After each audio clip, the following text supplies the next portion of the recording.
There is a mental health crisis among teenagers, and many of them are searching for mental health advice on TikTok. A Pew Research survey shows that 1 in 6 Gen Zers use TikTok as a search engine. The hashtag mental health has been searched for more than 67 billion times. But how can you tell which advice is real?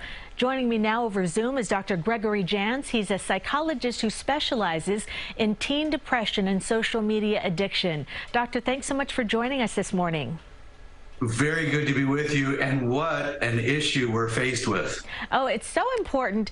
So, I mean, using TikTok as a resource has to be a bad idea.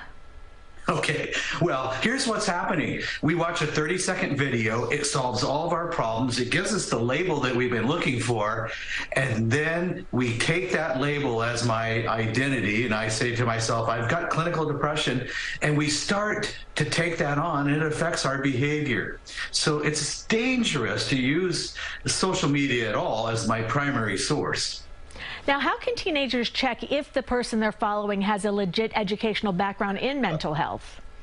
Well, and they may. There's some good information out there. My point is, though, we don't use 30 seconds to diagnose us. And we also know there's a lot of not good information that's misleading, and you're going to regret following some recommendations.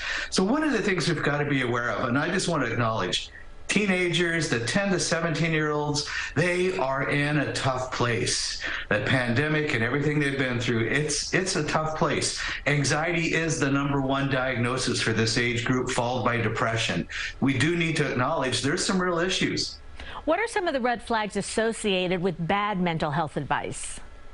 Well, we take it on, we diagnose ourselves, and then we start to incorporate that diagnosis and use it as maybe an excuse. I'm clinically depressed, or I have significant anxiety, I'm not able to do my schoolwork, or we begin to embrace that, label ourselves, and then it affects how we feel about ourselves and our behavior. What we want to do is we want to get actual good help, and we want to acknowledge that that can be a challenge. It is a challenge because it's probably not going to come through the digital world. I like a lot of the advice we put up, especially when someone's trying to sell you something or a magic pill. That's like a big red flag. Now, What are the dangers of getting mental health advice from influencers on social media?